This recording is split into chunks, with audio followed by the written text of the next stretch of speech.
Mes amis, c'est une joie de vivre avec Dieu. C'est un privilège de pouvoir le servir. C'est un honneur de voir aussi Dieu à l'œuvre. Et une des choses qui me passionne le plus, c'est lorsque je vois que Dieu touche la vie des personnes.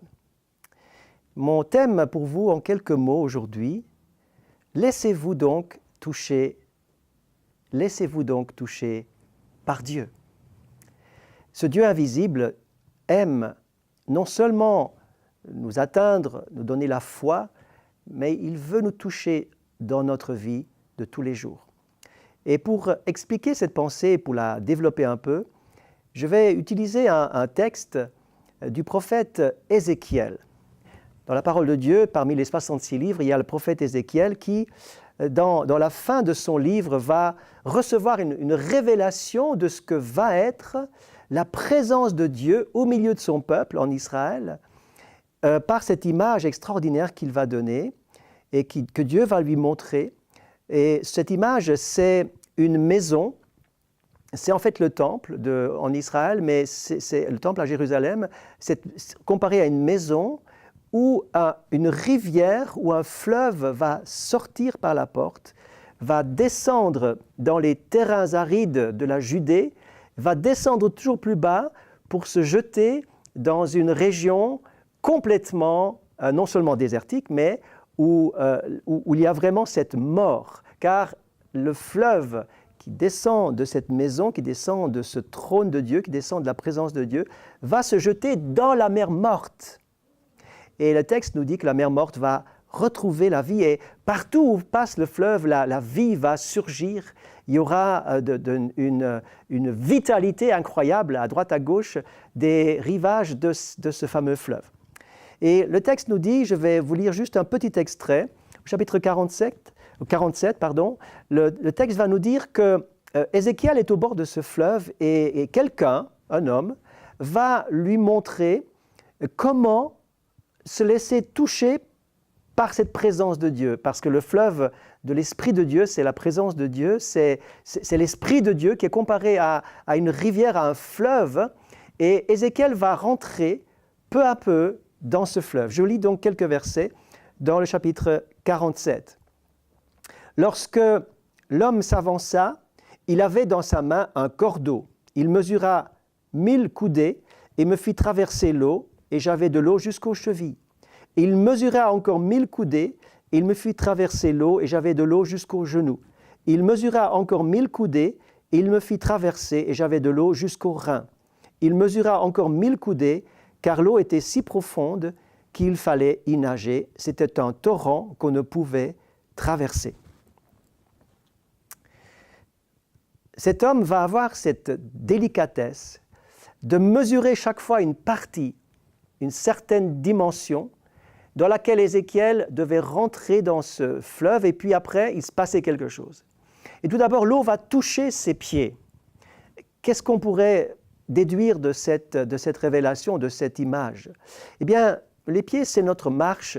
Notre marche avec Dieu doit être animée par la vie du Saint-Esprit. Et doit être animée par cette marche conduite, dirigée par Dieu lui-même.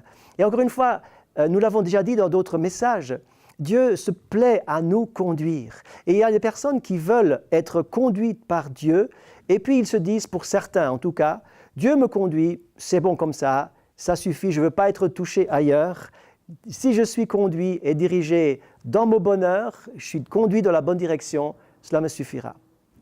Et puis, l'homme va dire, est-ce que je peux encore mesurer 1000 coudées pour que tu puisses aller plus profondément dans l'eau? Et on va voir ce qui se passe. Ézéchiel ne va pas donc se contenter de juste mettre les pieds dans l'eau pour être dirigé, pour que le Saint-Esprit puisse toucher sa marche avec lui, mais qu'il puisse voir davantage et expérimenter davantage de choses. Donc ce sera ses genoux qui vont être touchés. Que représentent les genoux touchés? Eh bien, je vous propose de réfléchir à la vie de prière. Nos genoux représentent peut-être la vie de prière qui ont besoin d'être touchés par le Seigneur. Vous savez, la véritable prière, c'est quand elle est inspirée par le Saint-Esprit. Lorsqu'elle est touchée par la présence et la puissance de Dieu, À ce moment-là, la prière n'est pas simplement quelque chose qu'une formule, un rite, une habitude, mais la prière devient vraiment cette conversation où nous recevons des choses de la part de Dieu, où nous les transmettons sous forme de prière, sous forme de fardeau, sous forme d'expression, parfois par des soupirs, parfois par un cœur qui a envie d'exprimer quelque chose, même dans une langue que nous ne pouvons pas saisir avec nos mots de notre langue maternelle. Eh bien, nous apportons une profondeur parce que nos genoux sont touchés par l'Esprit de Dieu. Et puis, l'ange va encore, ou l'homme va encore continuer à mesurer 1000 coudées et Ézéchiel va être touché dans ses hanches. Que représentent les hanches? Eh bien, nous avons une image qui serait trop longue de développer ici, mais les hanches représentent notre propre force. Eh bien, se laisser toucher dans nos propres forces, non pas que ce soit quelque chose de négatif, de mauvais, mais nous avons besoin de comprendre que nos propres forces doivent être soumises aux forces du Saint-Esprit. Nous avons besoin de donner place et de l'espace à l'esprit de vie, à la marche par l'esprit et non pas par nos propres forces. Et beaucoup de vies chrétiennes sont frustrantes et sont faibles parce qu'on veut compter sur ses propres forces pour toute chose. Laissez la force de Dieu vous emmener plus loin.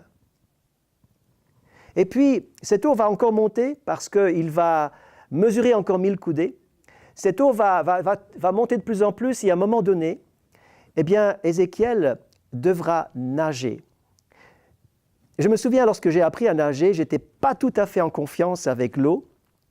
Et puis, je voyais d'autres personnes qui, très doucement, étaient dans l'eau et ils se laissaient porter par l'eau. Ils avaient compris que c'est l'eau qui les porte, mais je n'avais pas tout à fait saisi cela. Et je faisais des mouvements très rapides et je m'épuisais et je n'avançais pas, je n'avais aucun plaisir. À un moment donné, lorsque vous nagez, vous n'êtes plus en train de marcher dans l'eau avec difficulté, mais le changement intervient lorsque vous faites entièrement confiance que l'eau va vous porter. Lorsque vous faites entièrement confiance que le Saint-Esprit, le fleuve de Dieu, le fleuve de l'amour et de la puissance de Dieu ne va pas vous emmener n'importe où, mais va vous porter. En réalité, ce n'est pas vous qui portez Dieu, mais c'est Dieu qui vous porte. Ce n'est pas vous qui portez votre foi, c'est la foi qui vous porte. Ce n'est pas vous qui portez votre religion, mais c'est la foi et l'amour de Dieu qui est le moteur de votre vie et qui vous emmène dans sa volonté, dans sa présence, dans les œuvres préparées d'avance. Mes amis, c'est sur cette note-là que j'aimerais terminer. Laissez-vous toucher dans tous les aspects de votre vie, soumettez-les vraiment au Seigneur et ensuite laissez-vous entraîner par le courant du Saint-Esprit. Ayez cette soif d'être dans ce courant et que ce courant soit en vous et que des fleuves d'eau vive coulent de votre cœur. C'est mon souhait et ma prière pour vous pour cette journée.